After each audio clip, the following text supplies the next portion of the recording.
All right, and it looks like we're live. Just going to go ahead and send out the announcement with the link. It's getting a little bit better with this now.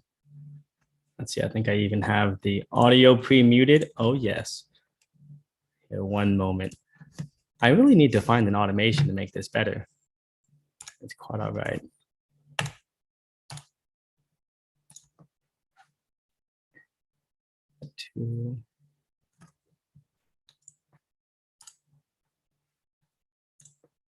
All right, so in today's video, we are going to be going over a couple of updates. I got a list here, going to be talking about parachains as well as what's going on with our website and marketing. We're going to talk about ThorSwap liquidity and what happened yesterday, as well as go over some strategy and insights that we've been discussing in the community Militia, as well as go over some more details of our website, give an update there, as well as going over our marketing for moving forward, especially bringing up some ideas that were brought up in the Militia. We'll follow that by a quick Q&A. So whatever questions have lined up over the course of the updates session, we will go through those and just have a chance to jam with folks. And then from there, I've prepared a couple of, not a presentation so much, I'm not quite there yet, but a couple of points to talk about. How does data monetization work? Where do the trillions of dollars from data companies really come from? And what does that mean for you as whether you're a citizen data scientist like myself, someone without an education or an academic background, but has self-taught themselves into data science, or perhaps you're a developer who wants to be able to dive deeper into the world of big data, machine learning, and as it applies to blockchain.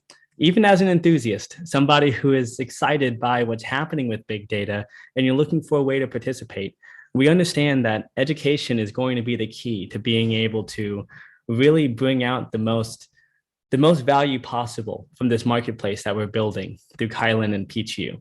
And so we're exploring different ways to be able to share information and casually just ending our lives with them, we're seeing as one way to test out a more casual, more natural approach than the scripted videos. Though we do have lots more of those coming, I just need to figure out how to use a teleprompter better so that way I can blast those out a lot more quickly. Oh, without any further ado, I'm going to start going down the list of updates, and I'm just going to take a quick check to make sure that we've got the right links. Hello, Gene. Good to see you, Mr. Bravo. Greetings, and let's make sure. Looks like I need to. Okay, good. I did send the right link.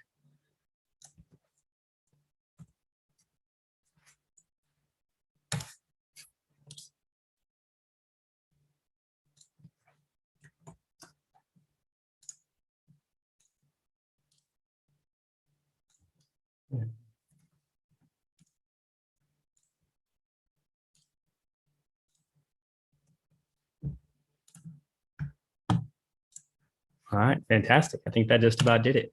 So I'm going to start off with the, let's see, I guess I'm so happy I made a list. I would always forget before. So great insights from our last couple of lives. So starting off with parachains. Of course, we launched our Kusama parachain almost 2 weeks ago now, and we've gained a lot of lessons from there.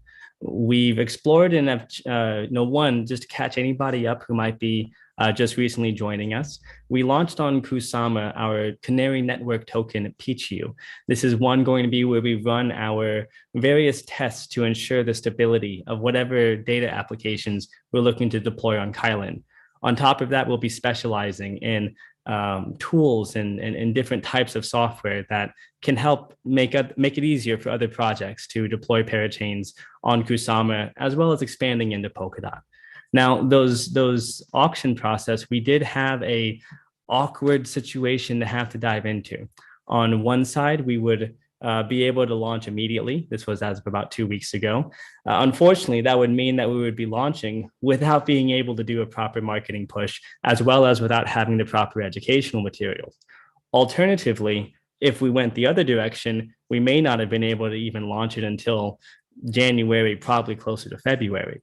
So it was one of those things that we came together as a community and as a team and figured out that, well, let's launch it and see what happens and learn as we go. And well, learn we did. We understood that it's something where we definitely have a great use case for Pichu and Kusama, but the Kusama ecosystem is not as active as we had hoped when it comes to talking to investors. While we've been chatting with different investors to help with the crowd loan, their enthusiasm is for Polkadot. At this point, a lot of the folks that we talk with who did have Kusama, they've deployed it. And it was many months ago whenever it was put together. So we saw a challenge and an opportunity in this where the people that we spoke with, they're much more enthusiastic about DOT because most of them are still actively accumulating DOT. And so we found lots of opportunities to raise not just more Polkadot on top of the hundreds of thousands that we already have committed, but on top of that, in our conversations, we realized we're not actually that far from everything that it seems from being able to do potentially a Polkadot launch. So what we've discussed as a team, as a community, talking with our different leaders is the idea that, well, the Kusama side of things, it's a matter of time. There's more supply than there is demand. There's a lot less projects that are prepared for a Kusama parachain than something like Polkadot or something like another area. So compared to how many different parachains are available. So what we're considering is to see, as we're ramping up the marketing, and we'll go into more updates there in a moment, we'll be looking at, why don't we stay at the track? The reason we went for Pichu first and Kusama first was because it looked like Polkadot may not be ready until Q1 or maybe even later. And we were delighted to see that Polkadot did arrive sooner than anticipated. At the same time, though, at this point, we have it to where we're pretty close to being ready. So it's something where we're actively discussing between the ambassador and, Militia, we would like your input. We'd like your thoughts on what would be, the best ways as you guys see it. What we're seeing as of right now is it probably makes the most sense to be able to take the hundreds of thousands of DOT that we have available, as well as start to be able to close out some of these conversations we have with individuals who want to support Kylin and get closer to being able to have a dual approach. If we're looking at it like a battlefield, to go on both fronts. So that way, then we can continue to expand our marketing, our website, our educational materials to be able to continue to drive support for Kusama. On top of that, we've absolutely got to get an easier on-ramp for people. So that way, for the folks that, I appreciate so many messages coming in that want to commit Kusama, but aren't able to access it through an exchange. It's something that unfortunately we found that the exchanges, they're not enthusiastic to list a Kusama project because they haven't seen activity for it. So it's something where it does take a little bit more, let's just say a little bit more encouragement to be able to get movement there in a way that just doesn't make sense. So what we're looking at doing is having some easier solution, which is funny because it's actually part of what we need for Polkadot anyways, that will allow for people to input their Kusama directly. So that way then through the new site, just like any NFT website, we would have an integration that connects directly to being able to participate on either Kusama with Pichu or Polkadot with Kylin. So we will keep you updated on that. Wanted to share that this is something under active discussion. And as a Militia, we'd love to hear your thoughts, because as we're looking at the numbers, comparing conversations we have, growth movements we see, and the progress we're making in terms of our parachain development, it does look like something where it's a low-hanging fruit that seems to make a whole lot of sense. Now, in the next update, that can lead me into talking about the website, I suppose, and talking about marketing. So number one, the website has been delivered as promised on Tuesday of this week. It's currently in the hands of our ambassadors. They've already taken a look at it, as well as our leadership are now going through. We'll be collecting feedback and revisions, and once those are taken care of, we'll likely be able to deploy it to the Kylin domain. From there, we're already working on the education and social experience side of things. What we're wanting to do is to be able to break down these videos that we're creating, put together not just in categorized system, so that way people can research what they like, but to also have included transcriptions so folks can read or watch, as well as over time, of course, to be integrating our articles, as well as whatever associated interviews might be able to be categorized on this. Now, that may sound a bit overly complicated, but it's something we've already got the vast majority of it organized. So we'll be launching with the initial normal standard homepage side, and we're looking at rolling out that social section next. And then from there, adding on partner pages, and then carrying on to more detailed documentation and the technical side of things to help onboard more developers to the marketplace. So in terms of timeline, it is Christmas Eve tomorrow. So I would anticipate that even as blockchain developers, we all have families and we all enjoy spending time with them during the holidays. So it's something where I would anticipate an update from our leadership probably sometime next week on the revisions and the feedback. So from there, it's something that more likely than not, fingers crossed, we'll be able to launch a new presence sooner. At the same time, I want to set proper expectations, giving the time, given everything going on. Let's say by Tuesday or Wednesday of next week, I'll be here with an update on where we are next. Now, in terms of marketing, we've got some super exciting things coming out. We recently on Twitter released our partnership with MetaPrints. They've made some beautiful NFT assets that people will be able to take with them between Sandbox and Decentraland, branded with the Kylin logo. So for all of those looking for the Kylin hoodies, we may not have a supply chain yet for physical hoodies, but pretty soon there'll be some digital ones available. Now, the details behind this partnership will be released in a full Medium article in the following week. As of right now, we're just releasing a teaser as the MetaPrints team moves closer and closer towards the major launch. Now, in other news, what we'll be doing in terms of marketing is we're currently putting together a content calendar, and we're coordinating with our different partners to put together a series of AMAs to be able to better understand what technological innovations have they made since the summertime when we picked up most partners, as well as what are they doing next and how are we collaborating together. So right now we're building out the calendar and organizing between January and February, which AMAs and which partners, which media outlets make the most sense. If anybody has a suggestion or perhaps knows somebody with a platform, with a channel, with a podcast, and they think that the Kylin Network would be an appropriate guest, please feel free to share it. The best place would be either inside of our official Telegram group or in the community Militia. Which, hey, just want to take a quick moment. Thank you so much for watching. And if you got this far, a like and subscribe would mean the world to us. We are growing as a network right now and growing as a community. And this channel allows us to continue to connect with amazing, amazing members, such as Bullsander, Crypto Lady, and Stuve. Everybody else like Alman and Juan, I very much enjoyed working with you. We're looking to be able to continue to grow as a community, and the best way to help is to share this information.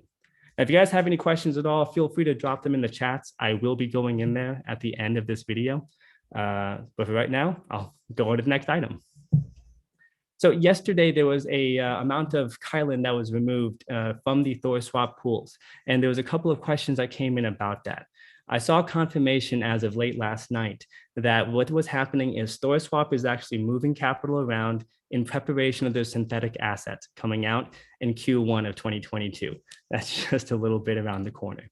What they're doing right now is they're simply moving it out of ERC20 for the moment until the synthetic assets are completed. This will allow for people, as opposed to the admittedly horrendous ETH gas fees. Unfortunately, we cannot control this.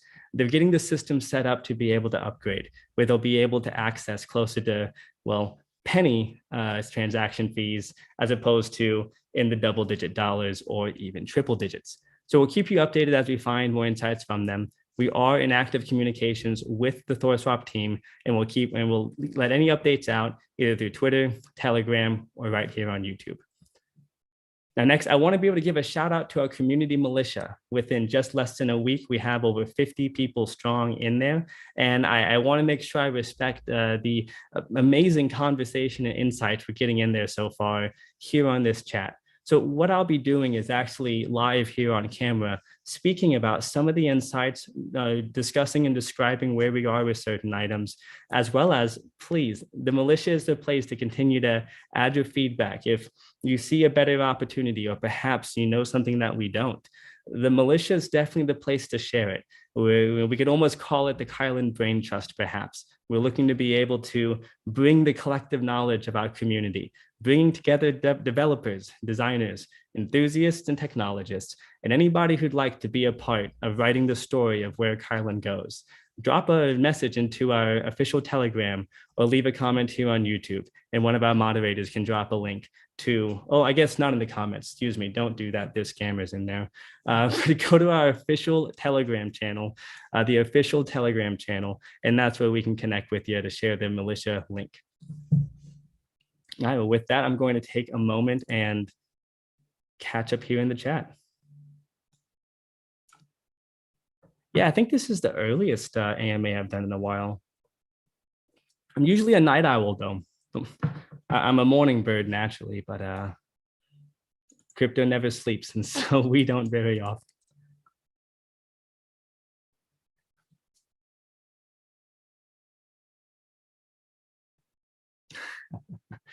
Yeah, I'm glad you like the live streams. We're definitely finding our voice and finding our style. As of right now, it's interesting because I've noticed that while the active streaming numbers on the lives is not that high, the engagement is amazing. Like I've seen anywhere from 5, 10, 15-minute watch times, and people are watching different sections. So what we're working on is getting it to where we can more easily break it down by parts with timestamps. We haven't really gotten the best system for it yet, but we are working on adapting that. And in terms of advertising, it is something where we're looking at more ways to generate traffic to our different social channels. Yet that's really more of, I'd say, the third phase. We've completed phase 1 of our marketing strategy build out. We call it a business blueprint. It's essentially a deep dive, anywhere from 50 to 80 pages long. Kylin's is almost 100, where it goes into every aspect of what we've learned about the entire market, about the mass consumer psychology, as well as the content types that are out there.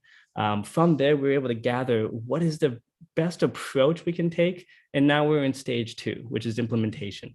Figuring out, how do we create this type of content? What's the best way to manage that? What tech stacks do we need? What types of professionals do we need to pull it off? And we're in that phase where we're still adapting and growing. And for everybody who's been giving feedback on our Kylin clips, thank you so much. We've been adapting and evolving, and it's your feedback and insights that help us to grow. I share that because once we've got a content machine in place and we have a system that we can rely on, that we have ready to be able to scale, from there, we go into phase 3. And that's when we start driving traffic.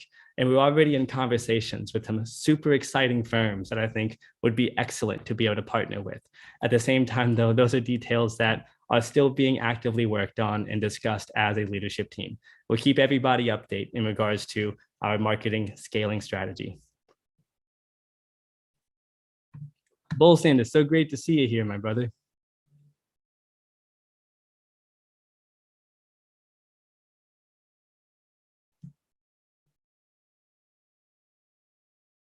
Yeah, so Johnny, I see Jeannie Bravo, and my mind just instantly went to Johnny Bravo.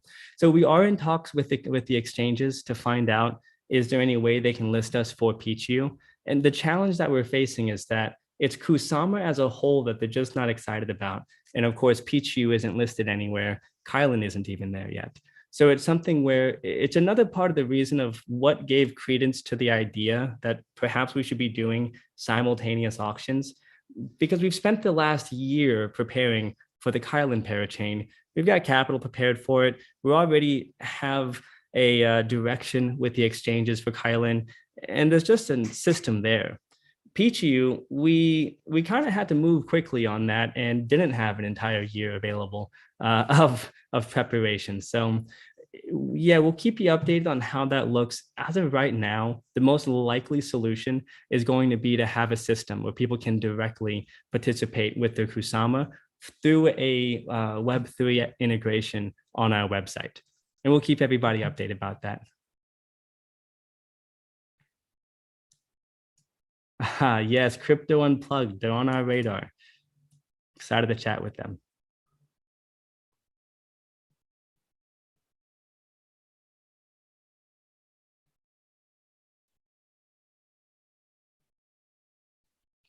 Yeah, Bull Sand, a great question. So we are still actively discussing what is the realistic timelines for getting the list completed.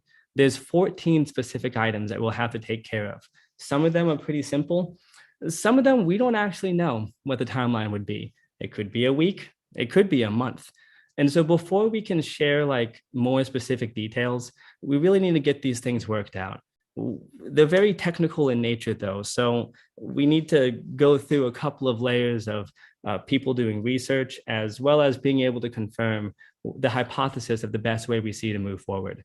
I would anticipate that, and again, it's holiday season. So under normal circumstances, I would say by the end of the week for sure, we would have some insights. But being Christmas week, people are traveling, people are with family, and the world is just real weird right now. And I think people are just excited to have at least as normal of a holiday season as possible. So I would anticipate a slower timeline on responses and say probably in the middle of next week. Let's just say end of next week, because again, it's holiday season and it's real tough to tell when these dots are going to connect.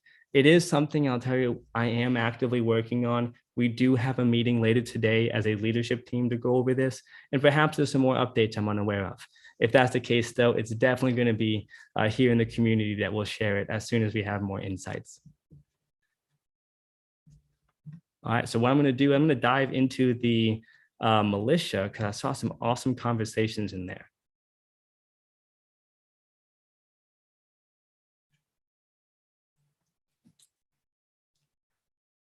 So somebody had asked about why we don't do another NFT challenge like what we did at Halloween. And it's something where it's funny because I think that message came in probably a couple hours, if not just a day, before we announced the partnership with MetaPrints, which will be another NFT collaboration that we're doing similar to Halloween. The reason why we haven't done more NFT type projects is one, operationally to manage the NFT giveaway, we did not have an infrastructure set up for that. And huge shout out to our ambassador team, namely Bull Sander, for being able to absolutely spearhead that project to make it to where the community was able to make that happen. Because if it wasn't for his support, there's no way we could have pulled that off. So what we learned from that experience after we did a breakdown of how it was is we definitely need to have a system in place to be able to make sure it doesn't take too much resources of time for that. On top of that, whenever we analyze the numbers of engagement and we're assessing how much growth did we experience versus how much engagement, meaning real growth did we experience, it doesn't appear that we had let's just say the right type of members join our community. It's not the type of people who are genuinely interested in the project. It turned out we had a lot of folks that were just looking to hopefully get a free NFT. So one of the things we're discussing is how to find a balance where we have the most quality NFT partnerships possible, because we're absolutely not here to be a shill. If anything, we're on the most boring side of blockchain, which is a beautiful thing because it's the boring side where the real money comes from. This isn't the place for hype or speculation. We're here to build data models and databases and provide analytics and all the stuff that creates trillions of dollars at big tech companies. So it's something where when it comes to NFTs, we're looking more for how can we provide a service that's data oriented, some kind of price feeding, an analytic dashboard for NFT collections, or as we move forward, machine learning oracles, or as we call them, generation 2 oracles. So it's something that, yeah, we do have a NFT drop coming and we are open to them, but hey, Militia, if you guys have some ideas or some thoughts on the balance, we're open to hearing them.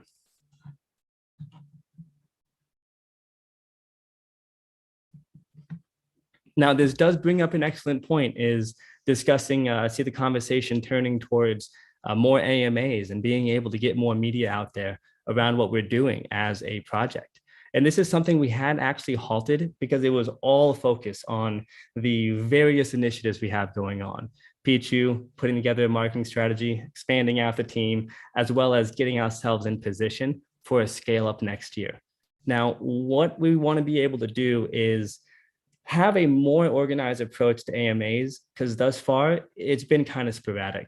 We're not trying to go full podcast mode yet, But we have like 50 partners now, and we're probably going to multiply that several fold next year, especially once the Militia really gets rocking and rolling as we build awesome machine learning and data oracles and all sorts of fun data solutions together on the marketplace.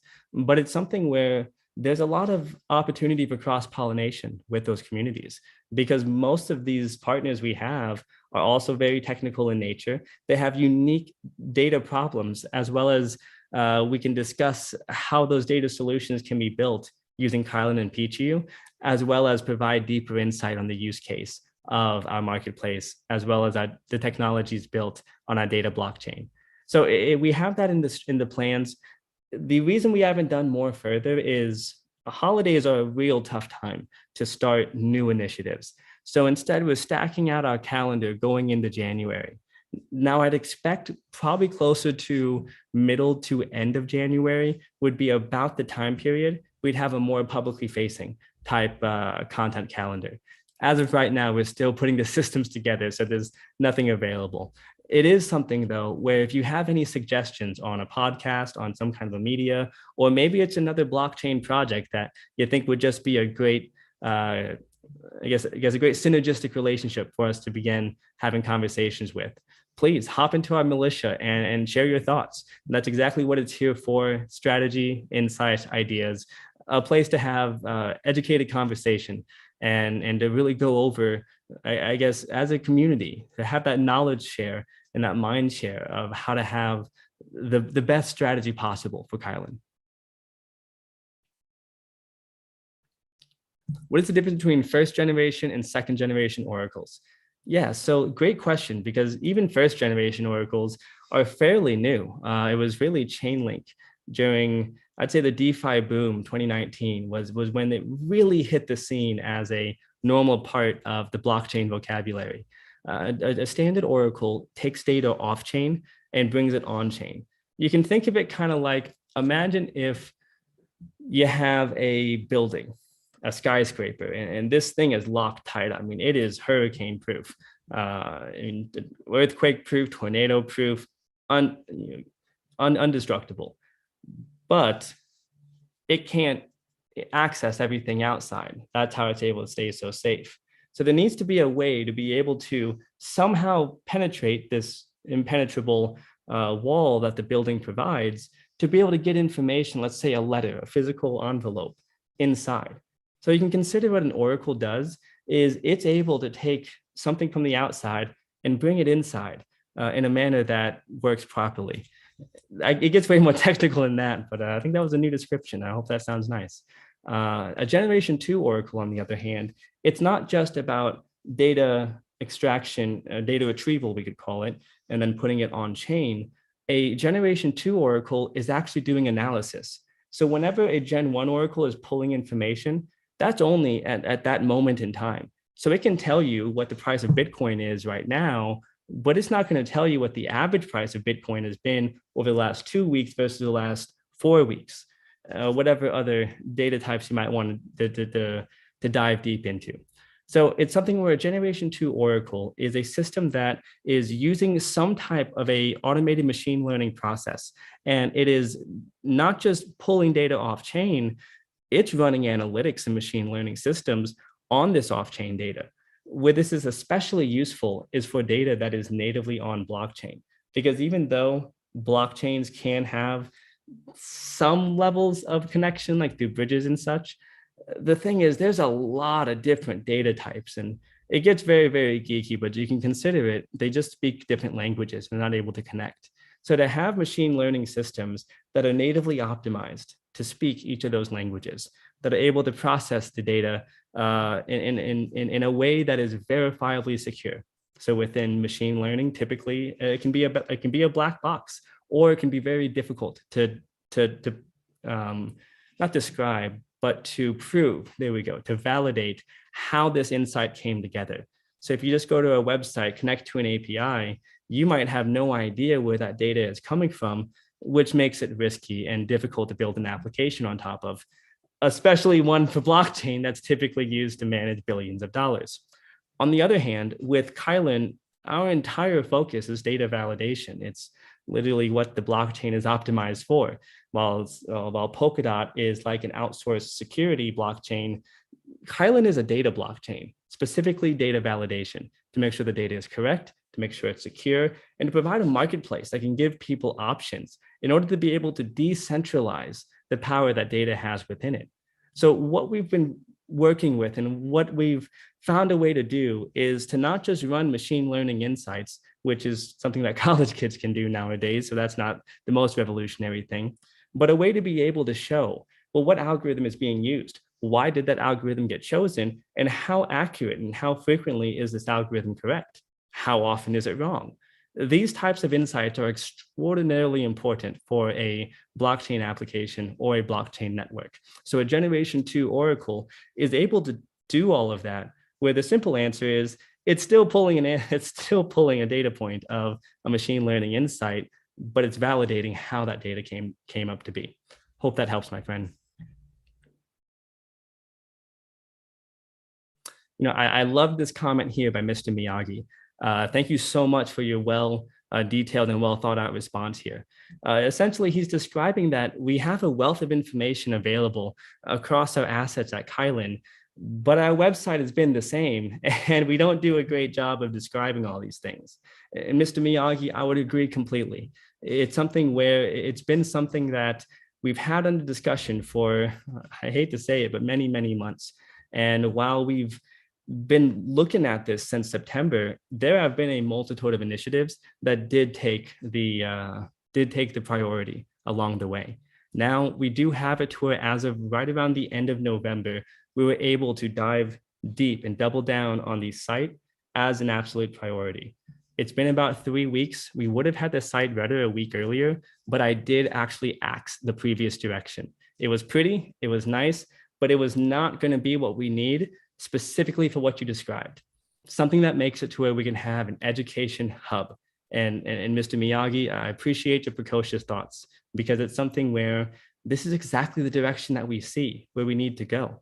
What we're currently building is something that I don't want to call it data Netflix, but it is something where we'll be able to have different pieces of content organized based off category, based off the recency, based off who's in it, various different items, and also including a transcript so people can even just read a PDF, take it with them, have a nice experience on mobile, tablet, or a desktop, as well as to be able to view or binge data videos if they so like.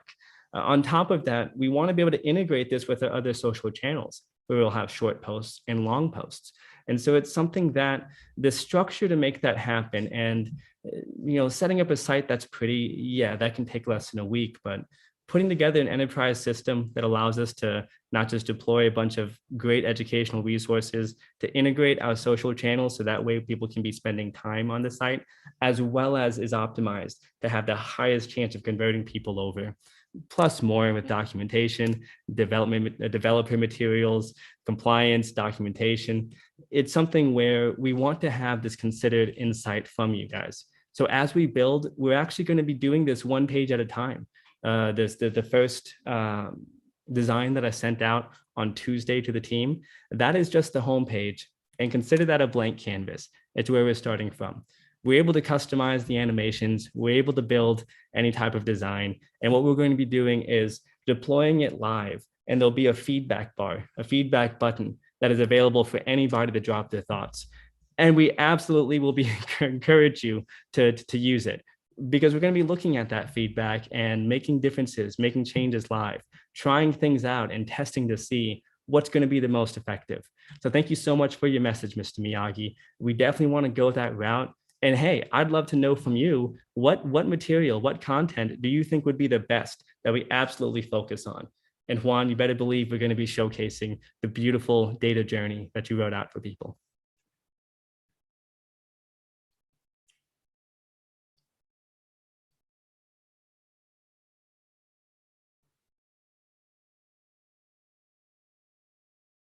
Yeah, so I see more conversation about the site, about the crowd loan, about KSM. Got to speak a lot about that.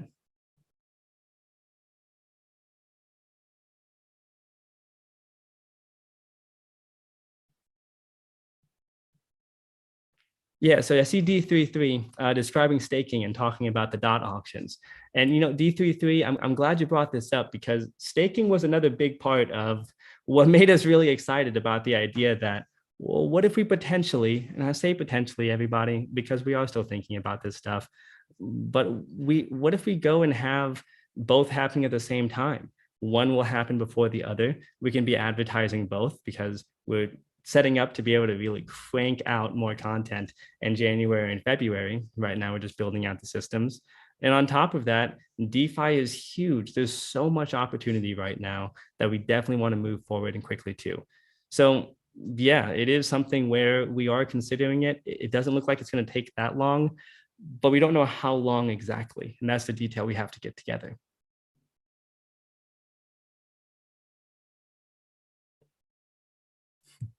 Bull Sander, I love your perspective. Like there's 5 auctions completed and there's 95 more to go. And this supply and demand curve, it is why we we do want to deploy as fast as possible, but it's also why we're not stressed if, with auction X isn't one, because there's way less projects that are available for a parachain than there are parachains available. So yeah, there's plenty to share.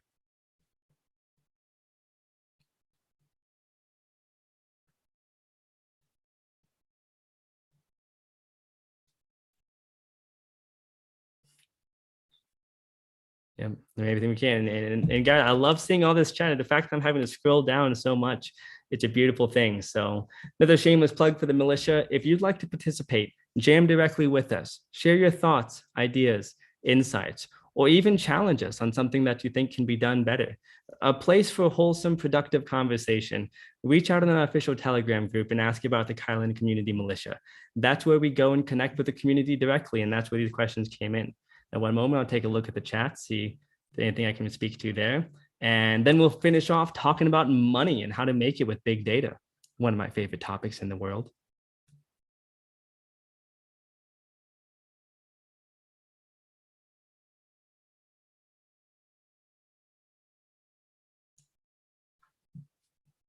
Let's see.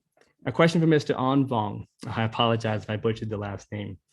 Do you guys have any plan using Kylin to serve public information needs besides just being a marketplace? Absolutely. So it's something where Kylin, if we look at what is Kylin, it's a data blockchain. So a blockchain network that has all the parameters and settings optimized to being able to deliver excellent data solutions.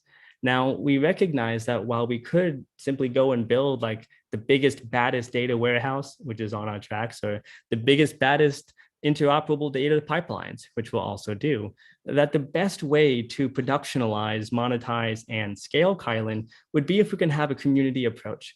So by setting up a marketplace, it makes it to where not only can we cultivate friendly competition to ensure that the pace of innovation stays high, it also makes it so that we can create safer applications. So for example, the way that an Oracle will often work is it's not quite as simple as taking in a letter from outside and somehow getting it inside through the Oracle. It's usually going to be a network of oracles. So it might have 2 or 3 dozen different oracles, all grabbing the same information, but maybe from slightly different places. And then an algorithm is determining the most accurate number and rewarding the participants accordingly. So it's something that to be able to accelerate the process to having enough data providers and enough data sources, we see that making a marketplace allows us to, as one of my favorite sayings is, to kill 2 birds with 1 stone. We'll be able to support our community and help to cultivate talent to create blockchain data solutions. We'll be able to serve more partners by setting up bounties. So depending on the type of data is available, the community could step in and suggest ideas of what they can do, which of course they're incentivized to do, because if somebody builds a data oracle or participates in the build out of a data program or data system, and that gets used by a large blockchain application, they get paid on every single query. So every single time someone clicks a button that uses that specific data, there's going to be a small amount of token that's paid out there. So what we're looking at with the marketplace is to be able to start there to cultivate creativity, because there's so many public data sets available that it's not the access to data. That's where the power is. And yes, we give the example of I have data and I'll put it on this in this warehouse and then I can sell it. And that is the first level. Like that's the level one of actually not even level one, I guess it'd be level 0 of data monetization. Where the data gets very valuable is in how it's used.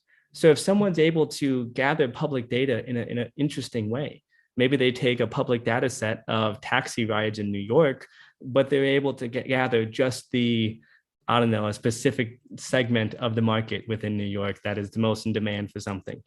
These are the types of things where we can have the biggest exponential growth, because as a community, we're currently a little over 70,000. And well, my intention is to have us rampage well past 150. That's the next mark I'm shooting for. So there'll be a lot of people to be able to provide this data, which overall creates a larger network effect, making everybody's bags happy along the way.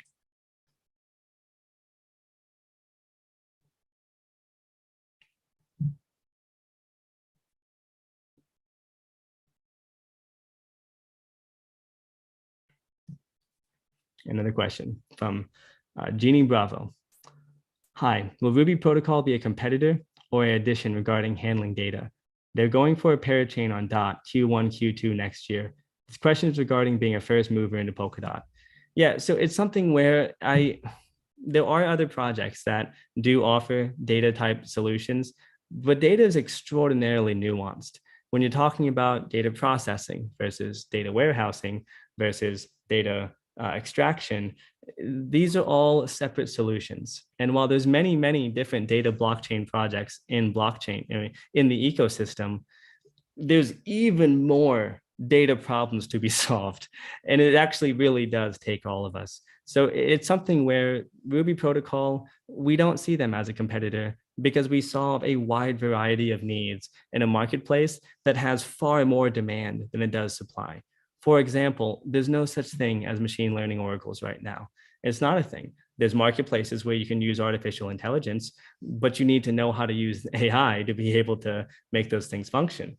There are applications that are doing some interesting stuff around how to cultivate blockchain native AI and machine learning. But technologically speaking, it's not exactly ready for mass adoption. And then, of course, we can go to the standard Oracle build-out systems, and that's going to be gathering data off-chain, bringing it on-chain. Typically, price feeding is where the demand is at. And that's something where an application or a network, they want more data, not less. So if I'm a blockchain network and let's say I'm a DeFi application, I have a lending protocol, for example.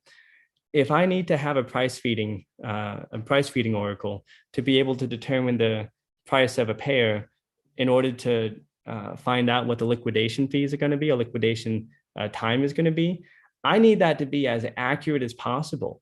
Because if the market is falling like a knife and that oracle is even half a second late, that could potentially cost the network countless millions, if not more, dollars. So the more data providers that are available, the more likely they have to being able to, I guess, generalize and aggregate that data for the most accuracy possible. So again, not really competitors, because it's something where oracles will typically collaborate and work together, and projects are usually going to want a few of them. Great question, by the way. Well, everybody, it looks like that's just about it in terms of questions. I think we've gone over a whole lot of information so far. So yeah, what I wanted to go over is just test out a slightly different way of sharing, and to talk a little bit more about what exactly is, like, how do we use data to be able to make money? Like, what is the point? What is the value? And why are we doing this on blockchain? Because one of the questions that I see comes up pretty frequently is, why don't we do more off-chain data solutions? People talk about things such as genetics, or talking about things such as insurance. And these are all industries that require massive amounts of data for sure. And there are applications that blockchain would be very useful. The main challenge is that the infrastructure and a lot of these companies, that there's just not a lot of a easy onboarding process, let's just say, to be able to allow these folks to get in. And there's a lot more friction in terms of sales. On the other hand, if we look at the pace of adoption of something such as DeFi, it's actively exploding. There is a hungering demand for more data, better data, faster data. Like it is a hot market. And on top of that, it's exploding at an insane rate. While yes, there are other industries blowing up faster, it's just a supply and demand thing, low hanging fruit. At the same point, there could be, curious, like, well, how do you quantify that? How do we know what's a decent type of company to be doing blockchain solutions for and what isn't? So I thought it'd be pretty cool to break down how, I'm not going to speak for the whole team, but at least how I look at things when I consider what's going to be a good market to go after and what's not. Let me find the colors. Make this Kylin pink. So this is coming from a book, actually the book behind me there, AI in Marketing, Sales and Service. Was poking through it earlier today, and they had an excellent breakdown that was way more articulate than anything I would attempt to do. So I wanted to show you kind of what it looks like. So you can imagine that there are 4 stages of a company's, let's just call it sophistication with data. So this is going to be everything from your non-algorithmic enterprise. This just means that they don't have automated systems. They're just not there yet. They're probably not collecting the data. They're definitely not organizing data if they are collecting it. And some companies will actually be both collecting and organizing data, but not deploying it to any type of decision-making or any kind of application use case. So if we look off-chain, a lot of companies, most companies are non-algorithmic enterprises. So it doesn't mean that they don't have data or they don't have a huge need or a huge value add from data. It's just that to sell data to a non-algorithmic business is kind of like selling ice to an Eskimo. Yeah, it's possible, but he's probably good. There's likely going to be lots of options available, or it's just not much of a demand. Alternatively, we go to the next stage, and this is where you get these semi-automated enterprises.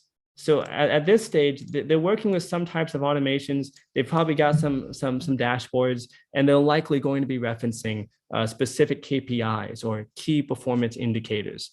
These are just going to be quantifiable metrics that leadership and the team will usually focus on. So this is where you'll find your tech companies usually, where they've got a good number of automations in certain parts of the enterprise, typically specific divisions. And in this range, we got a lot higher of a TAM, or total addressable market available with which to be able to onboard. Now, so off-chain, you can find a few of these, but really it's the automated enterprises that we like. See, an automated enterprise, their business model, their business culture is based around algorithms. It's based around systems and automation with a high and deep respect for data quality, for process. The type of company that is an automated culture, or it has a culture of automation, they're going to be where we have the lowest friction as well as the highest adoption or highest engagement when they're using an application like what we build at Kylin. And so, so by going for the types of businesses that are already in this automated state, it's just the lowest hanging fruit and most bang for our buck. So now if we go back and look at, well, why is it that we talk so much about like DeFi and talk about metaverse and NFTs? Because if we look at something like DeFi, that is completely automated. I mean, automated market maker or these decentralized lending protocols or whatever type of swaps are happening inside of the various DEXs. There's so many functions and processes that are completely algorithmically automated. So the amount of query volume, the number of times that that's going to be used in an hour, day, or month, or whatever timeline that we're looking at, is probably going to balloon that of a non-algorithmic company. So even though an insurance firm like State Farm might have a whole bunch of actuaries that are just poring over fields and building data science models for life expectancy and stuff like that, it doesn't necessarily mean that State Farm is stoked to both share and use data from a blockchain network. On the other hand, we head on over here to automated world, there are countless DEXs and applications that are looking, that just hungering for more data, better data, faster data, which means that if we're able to collaborate as a community and figure out how to push the envelope of the level of sophistication we have in what we're building, it'll allow us to move even quicker. Now, this is how I look at the overall, I'll put my marketing hat for a moment, but call it my customer avatars. If I want to figure out what is my target market and is it quantifiably better than another target market? Because in marketing, we're going to spend money somewhere. So we really need to think it through. Well, if we're going to spend X amount, then where are we going to get the highest likelihood of a return? So the next part to it that's important to consider is not just the target market, but to figure out, well, how effectively are they using this stuff? And here we'll just call this, these are the 5 stages of data monetization. Now, I absolutely cannot take credit for this. There's a gentleman, his name is, oh my gosh, I can't believe I'm drawing a blank. It's a good thing the internet exists.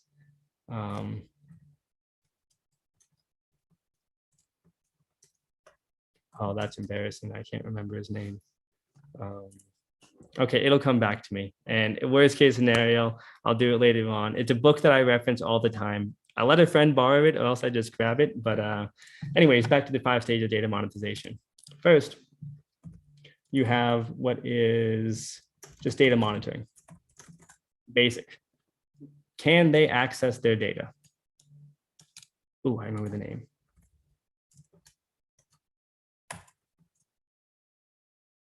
Bill Schmarzo, that's what it is, by Mr. Bill Schmarzo. He calls himself the Dean of Big Data. You got a book, strongly suggest it. So you start off and you've got data monitoring. And that's super duper cool. Helps a whole lot to be able to find out what's going on in your business. How much money are you making? How much traffic is going to your website? What's the conversion rate of that traffic? And which of your social posts or what type of content on your social is getting the most engagement? Okay, what's getting the most engagement and getting the highest conversions? Because high engagement does not equal high conversions necessarily.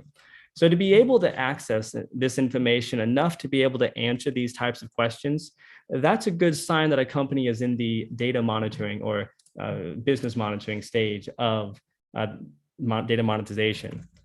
Where it gets interesting is when you start to draw insights from the data. So it's one thing to know that we have a 10% month over month growth on whichever social platform, let's just say Twitter. But it's more interesting to tell that we noticed that there's a huge growth in a specific demographic market. It looks like we had maybe made a whoopsies on some of our content, but people are actually loving it. Maybe we should do more of what appears to be working, less of what appears to be not working, and take the action of seeing what's different. So when we go from retrieving data to taking action on data, or being able to at least make better plans, which I would argue is an action, we've now upgraded to business insights. Data has become more valuable. What this means is that people will pay more for it.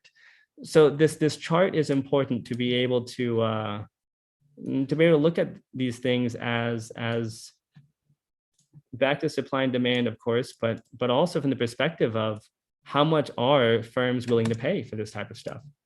Because if a company is only able to, let's just say, make $1 worth of value off of a gigabyte of data, well, they're probably not going to be very stoked working with us. They're not going to do very much.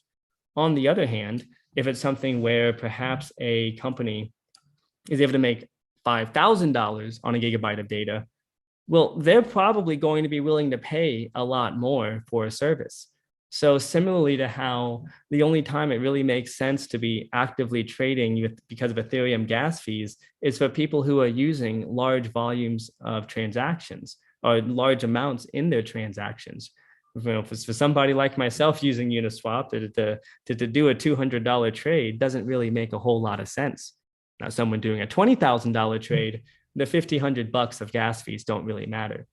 So as a as a Oracle developer, as a, I don't know what to call it, a data engineer, as somebody looking to make money on data, you want to be thinking not just about the 4 stages or the 4 types of enterprises in terms of where are they at in their journey and their culture of using data, but even if they use data, how profitable is that data for them? So whenever someone's grabbing insights and taking actions from their data, yeah, we're at a higher level. Next would be when you're talking about optimization. So this is where a person is not just gathering data for the sake of gathering data. They make it look pretty inside of their warehouse, inside of their database. And they've been taking actions from their data, and it's likely been working. And at some point of following the data and making decisions from it, in advertising, what that traditionally looks like is we would test out maybe 5 to 10 ads all at once, let them run for a couple days, take the best 3 winners, kill off the 7 losers, make another 7 ads that look like those 3, and then run it again. What we just did is we optimized our system. We used the data to take a look at what has the best engagement, best conversions, and is highest profitability. We then took an action. So we used the insight to turn into action. And now we're making a system for better actions. That's optimization. So this is where you can think of it more like that data is used in systems, necessitated, required in order for the company to run, for the company to make this specific type of decision. If they had an SOP written up, a standard operating procedure, then it would likely have take action based upon whatever data insights you can gather. That's a business that is at the business optimization or data optimization stage. Now, next, the name's a bit confusion because like the whole thing's about data monetization, but the thing is, once you've got the optimization system down, that's probably only for one specific function. In the example I gave for deciding the best ad on that channel. But what about the best copywriting? What about the best image? What about the best headline? Who's the project manager that's overseeing the team that's designing this? And how effectively and how quickly are they cranking out content versus the other project managers on the team? See, once you start connecting different dots together and creating it to where it's not just a system that's being optimized using data, but now you've got an entire division or arguably the entire company that is using data optimized systems, meaning that somebody is looking at the data, analyzing it, and figuring out what systems need to be changed to make things better. And this leads us to the final stage, which I just realized I left off the 4th stage in the last one, because it's more of a vision, it's more of a direction you want to go. And that's going to be, let's just call it data native culture. At this stage, they call it business metamorphosis. That part kind of confuses me because the whole process is a metamorphosis. So I'm going to call it a data native culture, though. Essentially, at this 5th stage, that's where the entire company has a respect and appreciation for data. When anyone from the front line to the executive room or Zoom room, everybody is thinking about data. They're looking at not just the insights and what actions can they take from those insights, but they're constantly thinking about how can the optimized systems be better optimized and to operate with each other? How can we decouple parts that are inefficient stuck together? What parts are unnecessary that can be removed? And where should we be making upgrades? When a company is at the data native level, this is the stage whenever you find the most rapid growth. So what's interesting about these 2 charts, and the reason why I break both of these down, is because in blockchain, and especially when we talk about DeFi, NFT, metaverse, and some of the more active buzzwords of the time, is because we're talking about companies that are in the data monetization and even data native culture almost across the board. Sure, there's some that are still in business insights and business optimization, and arguably most from a system standpoint and an operations standpoint are probably barely in the data monitoring stage. If they don't have a dashboard that shows how things are working, data monitoring. If they don't have an SOP that shows how to use that dashboard, business insights is stage 2. The point is, when we're looking at off-chain data solutions, they're usually going to revolve around this lower range. And I probably should have kept the other, drawing up, but whoopsies. They're also usually going to be at that stage where they're not even setting up algorithmic systems. They probably don't have automations. And if they do, it's likely few and far between, kind of like duct tape and fishing wire thrown together. With blockchain, we want to look for the applications that they need systems to make decisions fast. These decisions might need information from something strange. Maybe it's not as simple as a Bitcoin USDT pair. Maybe it's something more complicated, like what's market sentiment right now? Is it getting better? Is it getting worse? There's a whole bunch of applications and integrations that will show the fear and greed index. I mean, even CoinGecko has their own version of it. So imagine being able to apply something like that dedicated towards a specific token, a specific community, a specific brand. That's just one version. So the idea is to think about, well, what data might be out there? The thing that I've been super interested in lately is to figure out how to be able to apply this for metaverse. Because one of those barrier to entries that us as a data community can help solve is making it easier for people to tell what all is available within a metaverse. What is the benefits of one item versus another item? Like if you have a Axie Infinity, what is, I don't know Axie Infinity well, but I know there's different creatures that have different characteristics, and the properties can be better or worse depending on the level it's at. And all of these details that can get confusing for most, well, a lot of that's on chain. So to be able to extract the data on chain, analyze it, provide some type of insight, and then bundle that in a way, or even if it's not bundled, talk to someone who can bundle it, AKA a metaverse project. Because now every single time they query whatever it is that team or that individual put together, they're getting paid the query fees on that in the Kylin token or Pichu, if it's going to be on the Pichu network. So wanted to break all this down because we do get questions quite a bit about why don't we do this? Why don't we do that? And there's so many ways to make money with data. And there absolutely totally is. It's just something where it's difficult to describe things like this just over Telegram. And I figured this will be another opportunity for us to capture more information. So I'm going to take a moment and dive through the chat, see if any of the last minute questions popped up, and we'll call this a wrap after that.